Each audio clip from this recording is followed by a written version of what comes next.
예, 김대희 선생입니다. 자, 2023년도 수능 특강 고전 산문 1강에 나와 있는 주몽신화 설명하도록 하겠습니다. 그래서 이게 수능에 나올지는 모르겠습니다만 제 기억으로 수능에 신화가 나왔던 기억은 아마 없는 것 같은데 항상 그렇다시피 EBS가 제일 처음 시작할 때 고전 산문의 체계를 잡는 것 같아요. 신화 먼저 설명을 하고 설화 나오고 또 가전체 나오고 그 다음에 고전 소설로 보통 넘어가는데 실제 올해 수능을 준비하는 입장이라 그러면 이제 요거 뒤에 나올 고전 소설이 훨씬 더 중요하긴 합니다만 어쨌든 체계를 잡아야 되는 상황이니까 나와 있는 부분들 필요한 부분들을 설명을 하도록 하겠습니다. 자, 우선 항상 그러다시피 해제를 먼저 보시고 지나가죠. 읽겠습니다. 삼국사기의 고려 본기 기록된 주몽신화이다. 고구려의 건국신화인 주몽신화는 천상과 지상의 신성한 존재들과 관련이 있는 이야기로 한반도와 그 북쪽 지역까지를 포괄하는 공간을 배경으로 한다. 뭐 일반적인 이야기고요. 자, 이 이야기는 북방계 신화에서 볼 수 있는 천선 하광 모티브와 자, 이 글 속에 천선 하광 모티브 하늘나라 사람이 인간 세계에 내려와서 뭔가를 이루는 것 그런 이야기는 북방계 신화 뭐 고구려라든가 혹은 부여와 관련돼 있는 그런 신화인데 그런 이야기의 요소가 포함되어 있다라는 거고요. 그다음 또 남방계 신화에서 볼 수 있는 난생 모티브 아래서 태어나는 이야기라는 거죠. 난생 모티브가 결합된 형태를 보여준다. 또한 주몽의 삶은 신이한 탄생과 출중한 능력, 어린 시절의 고난과 그것의 극복을 통해 위협의 성취라고 하는 전형적인 영웅의 일대기적 구조를 취한다. 자, 요게 이제 이 글이 후대의 어떤 소설에 미친 영향이라고 볼 수 있는데요. 영웅 소설의 일대기 여기 나와 있는 것처럼 태어날 때부터 고귀한 신분과 신이한 어떤 탄생을 하게 되고 어려서 비범한 능력을 보이다가 시련과 고난을 당하게 되고 조력자를 만나게 되고 위협을 성취하는 것 그러한 일반적인 후기에 만들어지는 영웅 소설의 기본 구조가 이 글에서부터 시작된다라고 볼 수가 있습니다. 자, 그러면 본문 내용으로 들어가서 바로 설명을 드리도록 하죠.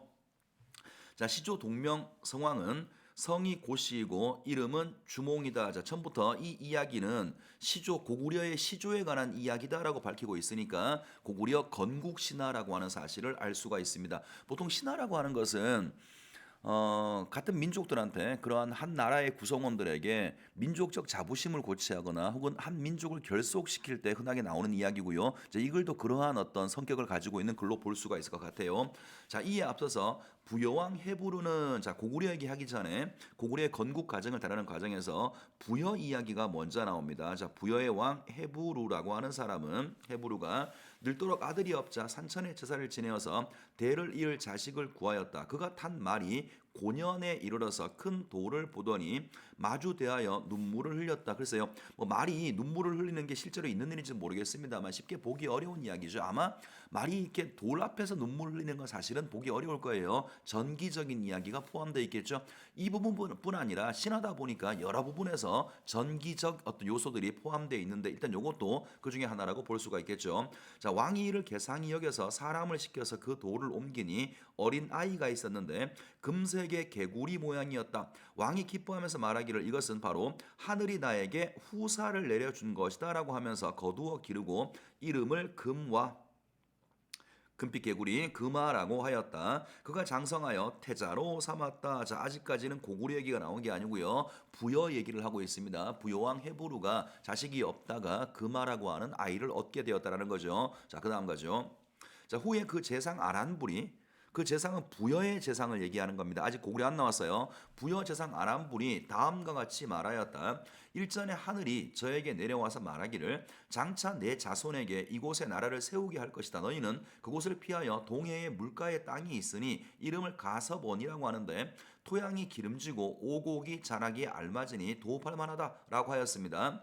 아란불이 마침내 왕에게 건하여 그곳으로 도읍을 옮기고 나라 이름을 동부여라고 하였다. 그러면 여기까지는 동부여라고 하는 나라가 어떻게 만들어졌는가 그 과정이 압축적으로 나온 거죠. 자, 여기서 이제 우리가 하나 눈여겨 볼 게 있습니다. 고대인들 이런 이야기를 만들어낸 고대인의 세계관 중에 하나를 우리가 짐작해 볼 수가 있는데요. 자, 뭐냐면 천상계 하늘나라에 있는 그 하늘의 누군가가 지상의 누군가한테 이렇게 하라고 지상일에 간섭을 하고 있는 거죠. 그리고 그 말을 또 지상의 사람들은 듣고 있습니다. 그러니까 천상계와 지상계가 서로 소통할 수 있다라고 하는 그러한 생각들을 옛날 고대인들이 가지고 있었구나라고 하는 것을 여기서 우리가 짐작을 해볼 수가 있겠죠. 어쨌든 간에 하늘의 명령에 따라서 동부여라고 하는 동부여를 만들게 되고 도읍을 옮기게 됩니다. 자, 옛 도읍에는 어떤 사람이 있었는데 어디서 왔는지 알 수가 없으나 스스로 천재의 아들, 천재는 옥황상제, 하나님을 얘기하는 거죠. 하나님의 아들 해모수라고 하며, 자, 이 해모수가 나중에 우리가 알고 있는 그 주몽의 아버지가 되는 사람이죠. 자, 해모수라고 칭하며 와서 도읍을 정하였다. 헤브르가 죽자 금하가 왕위를 이었고 이때 태백산 남쪽 우발수에서 여자를 만났다. 자, 이야기가 굉장히 압축적으로 되고 있습니다. 자, 이제 한 세대가 지나갔죠. 헤브르가 죽었고요. 그 다음 왕으로 금와가 왕이 되었는데 금화가 우발수라고 하는 동네에서 한 여자를 만나게 됩니다. 자, 그 다음 보시죠. 여자에게 물으니까, 자, 너는 뭐냐라고 물으니까 말하기를 저는 하백의 딸이고, 자, 하백은 물의 신을 이야기합니다. 저는 물의 신의 딸이고 이름은 유하라고 합니다. 고주몽 그 고구려의 시조가 되는 고주몽의 엄마가 되는 사람이죠. 자, 유하로 갑니다. 여러 동생들과 함께 나가서 놀고 있었는데 그때 한 남자가, 이게 누구냐면 아까 봤던 해모수를 얘기하는 거예요. 한 남자가 있어서 스스로 말하기를 천재의 아들 해모수라고 하고 저를 웅심산 아래에 있는 압록강 인근의 방 안으로 깨어서 사통하고, 자, 이 이야기가 굉장히 점잖하게 나와 있는데 어쨌든 간에 한 여자를 방에서 깨서 뭐 했겠어요. 그죠? 그렇게 한 겁니다. 그래서 사통을 하고 곧바로 가서는 돌아오질 않았습니다. 부모는 제가 중매도 없이 다른 사람을 따라갔다라고 꾸짖어서 마침내 우발수에서 기양살이를 하게 되었습니다. 자, 금화 앞에서 유하라고 하는 여자가 내가 왜 여기 혼자 와서 지내게 되는지 그 이유를 이야기를 합니다. 자, 그 다음 부분. 금화가 이를 이상하게 여겨서 방 안에 가두었는데, 이제 유하를 궁전으로 데리고 와서 방 안에 가두었는데, 자, 그다음 잘 보세요. 해가 비치어서 유하가 몸을 끌어당겨 피하였으나 햇빛이 또 따라와서 비쳤다. 그로 인해서 임신하여서, 자, 그러면 여기서 해라고 하는 것, 해가 비친다라고 하는 것은 유아한테 생명을 부여하는 거죠. 일단 생명의 의미를 갖는다라고 볼 수 있고, 인간한테 생명을 부여하는 것은 반드시 태양만이 있는 것은 아닐 텐데 옛날 고대인들은 태양 숭배 사상을 가지고 있었기 때문에 인간에게 생명을 부여하는 주체로서 해라고 하는 것을 설정한 것 같아요. 자, 이런 부분에서 고대인들의 태양 숭배 사상, 자, 이것도 하나 우리가 짐작을 해볼 수가 있고요. 자, 그 다음에 이제 또 하나 뭘 할 수 있냐면 임신을 했죠, 그죠? 그럼 이 임신한 아이는 하늘나라에서 해가 비추게 되고, 자, 엄마는 다시 물의 신의 딸이죠. 자, 천상계와 지상계의 결합에 의해서 어떤 생명 하나가 탄생을 하게 되는 겁니다. 더 볼게요. 자, 임신하여서 알 하나를 낳았는데, 자, 요게 난생 모티브라고 하는 거죠. 알에서 태어난 이야기의 요소를 난생 모티브라고 하는데, 아까 우리가 해제에서 봤다시피 이건 일반적으로 북방계 신화가 아니라 남방계 신화에서 주로 나오게 되는데, 고주몽의 신화에서는 지금 남방계 신화도 함께, 북방계 신화입니다만 남방계 이야기의 모티브가 함께 포함되어 있다라고 볼 수 있습니다. 자, 어쨌든 알 하나를 낳았고요. 크기가 5대 정도 되었다. 왕이 알을 버려서 개와 돼지에게 주었으나, 자, 알을 버리게 되죠. 보통 영웅의 일대기 중에서 어린 시절에 버림을 받게 되는 이야기가 나오는데, 그런 것을 보통 우리 뭐라고 부르냐면 버림받은 아이라 그래서 기아 모티브라고 불러요. 자, 왕이 알이니까 사람이 알을 낳을 수는 없잖아요, 그죠? 이상한 일이라고 하고 갖다 버리게 됩니다. 그랬더니 개와 돼지에게 주었으나 모두 먹지 않았다. 다시 길 가운데 버렸으나 소나 말이 피하였고 나중에 들판에 버렸더니 새가 날개로 덮어주었다. 자, 오히려 동물들이 보호해 줍니다. 이런 것은 동물 양육 모티브라고 불러요. 자, 그러면 이러한 모든 요소들, 동물들조차도 보호해주는 알, 그러니까 그 알이 가지고 있는 신성성을 부각한다라고 이야기할 수가 있겠죠. 자, 그래서 새가 덮어주었다. 왕이 알을 쪼개려고 했으나 깨뜨릴 수가 없어서 마침내 그 어미에게 돌려주었다. 자, 그 어미가 물건으로 알을 싸서 따뜻한 곳에 두었더니 한 남자아이가 껍질을 부수고 나와서, 자, 알에서 이제 껍질을 부수고 나왔죠.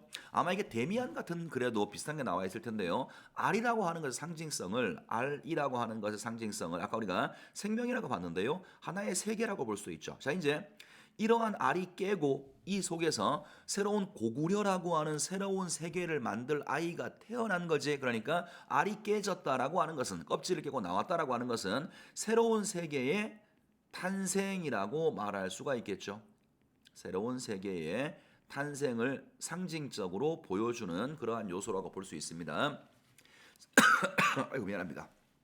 골격과 의표가 영특하고 호걸다웠다. 자, 처음 태어날 때부터 남들보다 다른 어떤 그러한 신비한 모습을 보여주죠.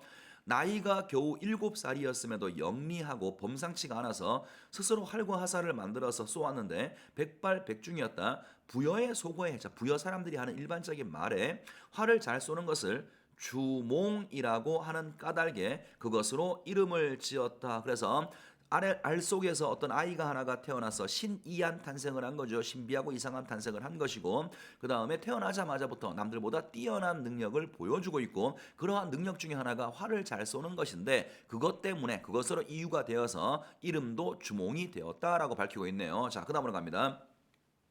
금화에게는 7 아들이 있어서 늘 주몽과 함께 놀았으나 그 재주와 능력이 모두 주몽에 미치지 못하였다. 역시 어린 시절부터 영특한 능력을 보여주죠. 자, 그 맏아들 대소가, 자, 이제 갈등 관계가 나올 겁니다. 그 맏아들 대소가 왕에게 말하기를 주몽은 사람이 낳은 자가 아니다. 자, 아래서 태어난 이상한 놈이라는 거죠. 주몽은 사람이 낳은 아들이 아니고 그 사람됨이 용감합니다. 만약 일찍 도모하지 않으면, 무슨 말일까요? 지금 당장 죽이지 않으면 후환이 있을까 두려우니, 저놈이 우리의 나라를 망하게 할 수도 있으니까 후환이 있을까 두려우니 청컨대 그를 제거하여 주시옵소서. 그래서 일단 여기서는 대소하고, 대소가 주몽을 죽이라고 했으니까 대소와 주몽 사이에 갈등 관계가 만들어진다라고 볼 수 있겠네요. 자, 그 다음 봅시다. 왕이 듣지 않고, 자, 아들이 태자가 그렇게 말했음에도 불구하고 일단 왕은 듣지 않습니다. 주몽이 나중에 뭔가 이상한 일을 벌릴 거다, 그 말을 당장 듣지 않았어요. 죽이지 않고요. 그에게 말을 기르도록 하였다. 자, 말을 기르는 것은 아마 뭐 의미가 어떤 거냐면, 저놈이 진짜 내 아들이 말한 것처럼 마음속에 다른 생각을 품고 있을까 시험해 볼 목적으로 천한 일을 시키는 겁니다. 말을 기르도록 하였다.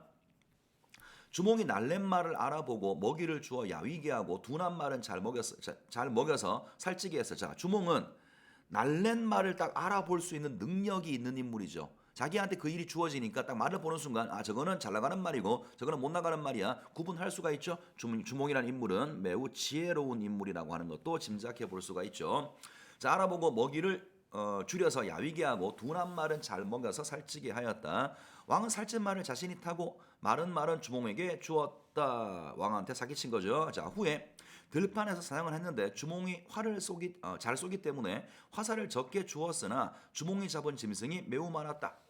왕자와 여러 신하들이 또 그를 죽이려고 모의하였어. 자, 이제 시기가 거의 하늘을 찌르는 거죠. 그것 때문에 죽이려고 합니다. 주몽은 어머니가 은밀하게 이를 알아차리고 주몽에게 알려주며 말하기를, 나라 사람들이 장차 너를 해치려고 한다. 너의 재주와 지략으로 어디가 한들 안 되겠느냐. 지체하다가 머물다가 욕을 당하는 것보다 멀리 가서 뜻을 이루는 것이 낫지 않겠느냐. 새로운 나라를 한번 만들어 보라고 이렇게 엄마가 권유하는 모양입니다.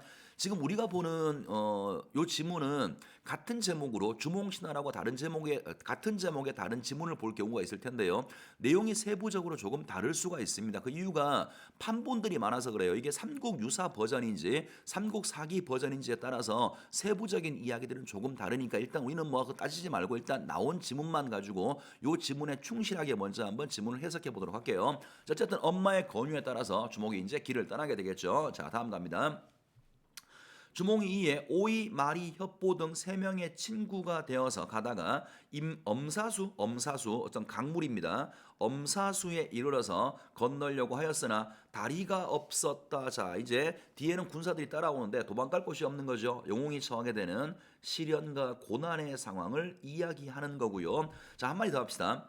여기 지금 읽다가 봤더니 뭐 고년이네, 뭐 아니면 우발수네, 엄시수네 이런 식으로, 이게 어딘지는 모르겠지만 어쨌든 간에 구체적인 지명이 나오죠. 글 속에 구체적인 지명들이 계속 언급됩니다. 이거를 이렇게 얘기할 수도 있잖아요. 주몽이 도망가다가 어느 강가에 이르렀는데, 어느 강가라고 표현하지 않고 그 강이 정확히 어딘지 딱 특정해주고 있죠. 이런 거를 구체적 지명을 쓰고 있다라고 말을 쓰는데, 이렇게 하게 되면 글 자체의 허구감이 좀 줄어들겠죠. 다시 말하면 글이 진짜 이야기인 것처럼 사실감을 더 부각시켜주는 그러한 역할을 하게 될 겁니다. 자, 계속 볼게요. 다리가 없었다. 추격해오는 병사들이 닥칠까봐 두려워서 물에게 고하여 말하기를 자 이제 자신의 신분을 밝히죠. 나는 천재의 아들이고 하백의 외손이다. 자 자신의 고귀한 신분을 밝힙니다. 나는 천재의 아들이고 하백의 외손이다. 오늘 도망하여 달아나는데 추격자들이 다가오니까 어찌하면 좋겠는가라고 하였다. 이에 물고기와 자라가 자 물고기는요 한자로는 어라고 하죠. 그 다음에 자라는 별주부전 들어본 적 있을 거예요. 자라 별입니다. 물고기와 자라가 떠올라서 다리를 만들어 줬어요. 자, 성자 이룰 성자에 다리 교자라고 하죠. 그래서 어별 성교 모티브라고 합니다. 위험에 처한 영웅적 인물에게 물고기와 자라가 다리를 만들어서 도움을 주고 있는 그런 이야기죠. 자, 그다음 보시죠. 주몽이 건널 수가 있었다. 이후에 물고기와 자라가 곧 흩어지니 추격해 오던 기병들이 건널 수가 없었다. 그래서 영웅 소설에 흔하게 나오는 것처럼 영웅적인 인물이 시련 고난에 처하게 되었는데 그때 누군가 조력자의 도움으로 그 상황을 이겨내는 거죠. 여긴 특이하게도 사람이 조력자로 나오는 것이 아니라 인물의 영웅적 모습을 알아본 물고기와 자라가 조력자처럼 역할을 하게 되네요. 자, 그 다음으로 갑니다. 주몽이 가다가 모둔골, 자, 또 역시 모둔곡, 또 구체적 지명이 나오죠. 자, 모둔곡에 이르러서 세 명을 만났다. 세 명의 인물을 만나는데 그 가운데 한 명은 삼배 옷을 입었고 삼배 옷을 입은 사람, 또 한 명은 기운 옷을 입었으며 또 한 명은 수초로 엮은 옷을 입었다. 주몽이 묻기를 그대들은 어떤 사람들인가 성은 무엇이고 이름은 무엇인가 라고 하였다. 삼배 옷을 입은 사람이 말하기를 이름은 제사입니다 라고 하였고 기운 옷을 입은 사람이 말하기를 이름은 무골입니다 라고 하였다. 수초로 엮은 옷을 입은 사람들이 말하기를 이름은 묵거입니다 라고 했다. 성씨는 말하지 않았다. 자, 성씨가 없는 거죠. 자, 그래서 주몽이 제사에게 극씨, 무골에게는 중실씨, 묵거에게는 소실씨라는 성씨를 주고 무리에게 일러 말하기를 내가 바야흐로 하늘의 크나큰 명령을 받아 나라의 기틀을 열려고 하는데 마침 이 세 명이 현명한 사람을 만났으니 어찌 하늘께서 주신 것이 아니겠는가라고 하였다. 마침내 그 능력을 살펴갔기에 이 일을 맡기고 그들과 함께 졸본전에 이르렀다. 자, 그러면 이 부분은 나라를 세우는 과정에서 그걸 도와주는 세 명의 인물을 만났다라고도 볼 수 있겠죠. 동시에 어떻게 볼 수 있냐면 이 세 명의 인물은 개인적인 인물이 아니라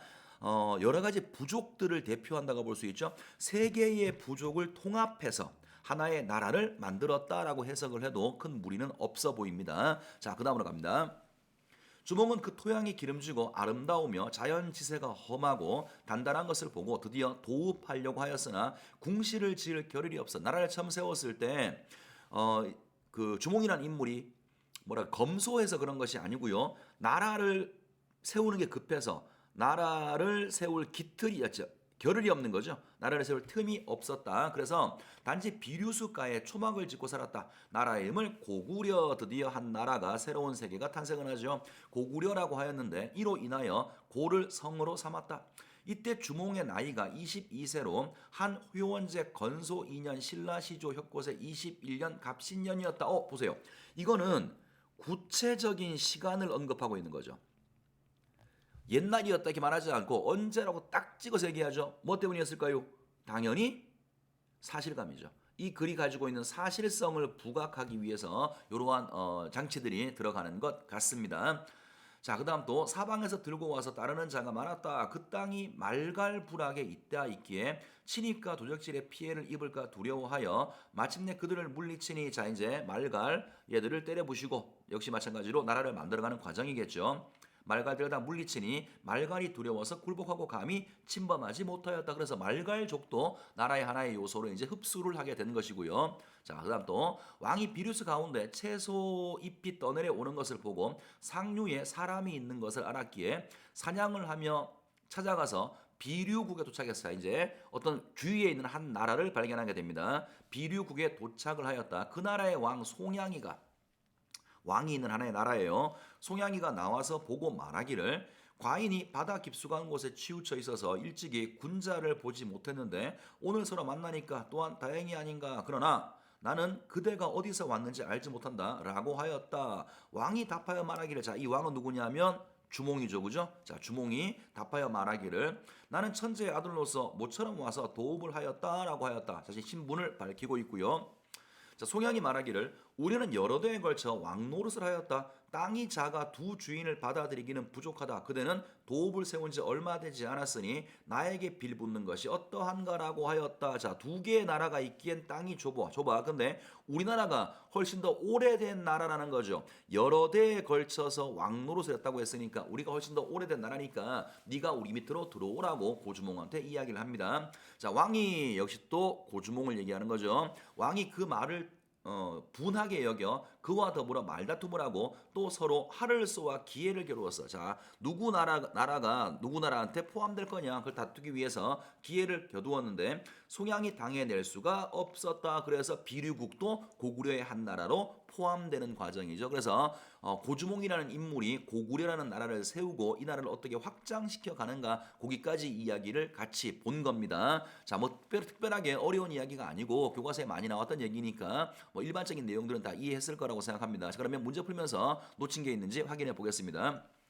자, 1번 윗글의 내용에 대한 이해다 가장 적절한 거 일치 문제네요. 1번부터 갑니다. 아람불이 하늘에게 들은 바를 전하여 금하에게 도읍을 옮길 것을 권하였다. 자, 이런 거 함정을 우습게 팠는데요.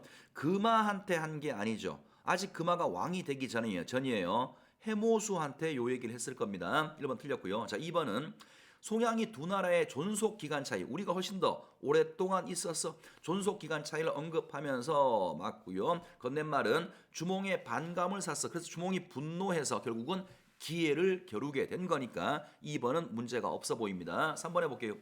헤브르는 유하가 낳은 알이 상서롭지 않다고. 무슨 소리야? 유하를 만난 사람은 헤브르가 아니라 금하죠. 함정을 아주 짜증나게 팠습니다. 등장 인물을 바꾸어서 다른 내용은 다 맞게 해주고 등장 인물만 바꾸어서 함정을 판 거죠. 이게 지금 우리가 여유롭게 보니까 이게 우습게 보이는데요. 좀 급한 마음으로 보다가 보면 이렇게 잘 안 보일 때가 있어요. 그래서 등장 인물 누가 주체가 나오게 되면 눈여겨 잘 보시면 좋을 것 같아요. 4번 더 볼까요?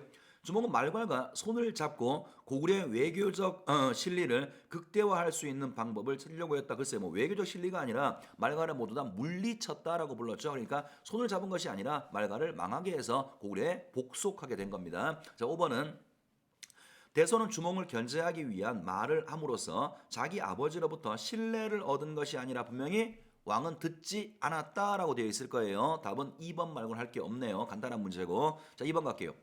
보기에 밑줄 친 부분과 관련해서 기역, 미음을 설명한 내용이다. 적절치 않은 거 보기 보겠습니다. 영웅적 인물의 삶을 다룬 이야기 중에는 주인공이 고귀한 혈통을 지닌 존재. 그러면 뻔한 거네요. 이 보기는 영웅 소설의 기본 구조를 말하는 것 같아요. 일단 주인공은 고귀한 혈통을 지닌 존재로 신이한 탄생. 신이한 말은요, 신비하고 이상하다라는 말이에요. 이 글처럼 알에서 태어났으니까 신비하고 이상한 탄생이겠죠. 자, 신이한 탄생 과정을 보이는 것이 많다. 버려졌다가 구출되어 삶을 이어가게 되는 주인공은 비범한 능력을 지녔어. 활도 일로 잘 쏘고 비범한 능력을 지녔지만 시련에 봉착해 죽을 위기에 처하게 되는 거죠. 조력자의 도움에 힘입어서 실력을 쌓은 뒤에 결국 시련을 극복하고 위협을 달성하게 된다. 주몽신화는 우리 문학에서 이와 같은 영웅의 일대기 구조를 최초로 보여준 이야기로서 조선 후기의 영웅 소설을 비롯한 후대의 문학 작품들에게도 영향을 미쳤을 것이라고 추정할 수 있다. 자, 보기에서는 이 글이 가지고 있는 문학적인 의의 가운데에서 영웅 소설의 일대기에 영향을 주었다라는 거죠. 자, 그러면 이제 하나씩 한번 확인을 해 보도록 할게요. 1번은 주몽이 인간임에도 난생을 한다는 점에서 주몽이 난생 아래서 태어났다는 거죠. 난생을 했다는 점에서 신비하고 이상한 탄생에 해당한다. 오케이. 1번은 문제가 없습니다. 2번 주몽이 아주 어렸을 때부터 비범한 능력을 갖추고 있었음을 보여준다. 니은이 아마 활 쏘는 얘기죠. 그죠? 비범한 능력. 어렸을 때부터 비범한 능력이 있었다. 그럼 세 번째 주몽의 경쟁자들에 의해서 가혹한 시련에 봉착하게 될 것임을 알게 한다. 대소얘기일 거예요 아마. 그 다음 4번은 주몽이 천상과 지상의 신성한 존재들과 연관한 고귀한 혈통임을 말해준다. 이거 아마 어별 성교 나오는 부분이죠. 자, 그 다음에 5번 볼게요. 주몽이 실력을 쌓는데 도움을 주는 조력자가 주변 국가에서 많았음을 드러내. 자, 일단 미음을 한번 볼게요. 미음 어떤 부분이 있냐면 이때 미음이 이때 주몽 나이가 22세로 한 효원제 뭐였다. 사방에서 듣고 와서 따르는 자가 많았다. 그러니까 지금 마지막 5번은 나라를 세우고 나니까 주위에서 여러 백성들이 모여서 나라의 기틀이 만들어지기 시작했다 이런 말이죠. 그러니까 5번을 다시 보시면 실력을 쌓는데 도움을 주는 것이 아니고요. 나라의 기틀이 만들어지는데 도움을 주는 여러 사람들이죠. 이 사람들을 또 조력자라고 보기도 좀 애매하죠. 어떤 인물이 시련 고난에 빠졌을 때 그 시련 고난을 극복하게 도와주는 사람을 조력자라고 부르는 거니까 그냥 모여든 사람들은 나라의 백성들이 늘어나기 시작했다. 그런 의미로 해석을 하셔야지 뭐 조력자가 많아졌다 이렇게 보는 건 좀 옳지 않아 보입니다. 답은 5번으로 보시면 될 것 같아요. 자, 3번 문제 갑니다. 윗글의 A와 보기의 B를 비교한 것이다. 적절하지 않은 것은 요거는요. 3번 문제는 글쎄요. 서두에 말씀드린 것처럼 이 글이 수능에 나올 가능성은 예수님 재림 정도의 확률입니다. 뭐 없다고 말할 수는 없겠지만 확률이 그렇게 당장 벌어질 것 같지는 않죠. 자, 그런데 내신 문제에서는 흔하게 쓸 거예요. 만약에 이게 내신 문제에 출제가 된다면 3번 같은 문제는 거의 반드시 나온다고 보시면 돼요. 3번 문제가 아까 말씀드린 것처럼 이 글이 소스가 다양하거든요. 판본이 다양하기 때문에 원래 주어진 글하고 보기의 글하고 비교해서 뭐가 같고 다르게 정도 물어보는 문제들이 흔하게 나오는데 어려운 문제는 아니니까 차근차근 읽어만 보시면 답은 금방 고를 수 있을 겁니다. 자, 볼게요. 옳지 않은 거죠. 보기 보겠습니다. 고구려 건국 신화인 주몽신화는 우리나라와 중국의 여러 문헌에 기록되어서 전하는데 문헌마다 조금씩 내용의 차이, 이걸 찾는 거예요.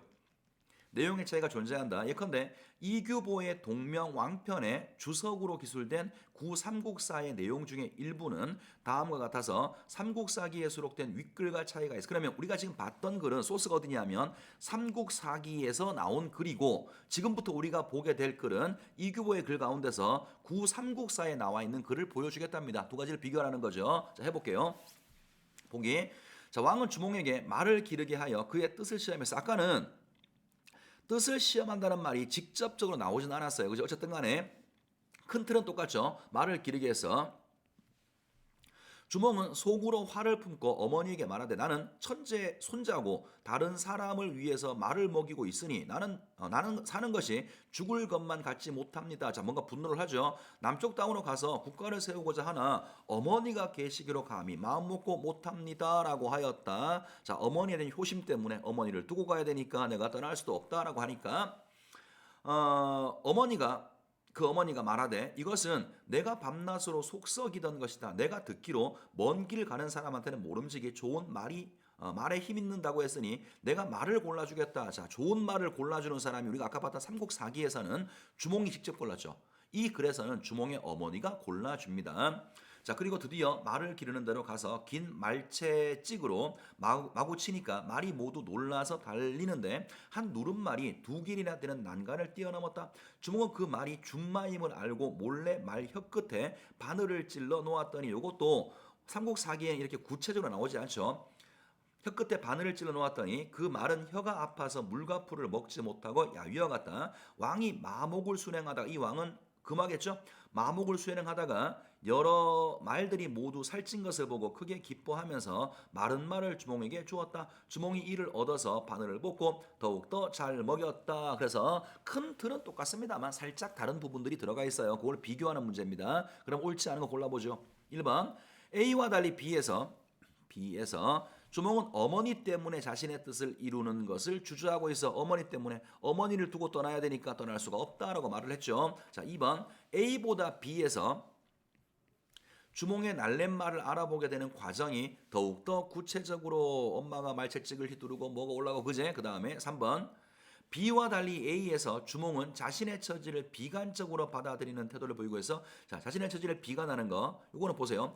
A에서는 그런 얘기 안 나왔어. 근데 B를 보면 나는 하나님의 손자고 누구누구 되는 사람인데 남의 말이나 먹이는 이런 천한 일을 해서야 되겠는가라고 자신의 처지를 비관하는 것은 A가 아니라 B에 나와 있는 거죠. 한글만 읽으면 누구나 푸는 문제예요. 답은 3번이고요. 4번 더 보죠. B와 달리 A에서 어머니는 주몽에게 앞으로 닥칠 위험을 알려주고 도피를 권유해서 A 부분을 보시면 그 주위의 그 태자 일파들이 너를 죽이러 올 거야. 그걸 알려주면서 어디 간들 네가 못하겠느냐 떠나게 시키는 사람이 엄마죠. 4번 문제였고요. 5번은 A와 B 모두에서 주몽은 나중에 자신이 얻고자 하는 말을 일부러 야위게 만들고 있어. 밥을 안 주든 혓바닥에 뭘 집어넣든 어쨌든 간에 자기가 눈여겨본 말을 자기 것으로 만들기 위한 계략들이 나오게 되죠. 답은 3번 말고는 할 게 없습니다. 저렇게 했을 때 오늘 주몽시나 봤는데요. 서두에 말씀드린 것처럼 수능에 나올 가능성이 높아 보이는 글은 아닙니다만 어쨌든 우리의 고전 서사문학을 공부할 때 제일 첫 번째로 체계를 잡아야 될 글 중에 하나니까 여기에 눈여겨서 잘 봐두시면 좋겠습니다. 자, 수고 많았습니다.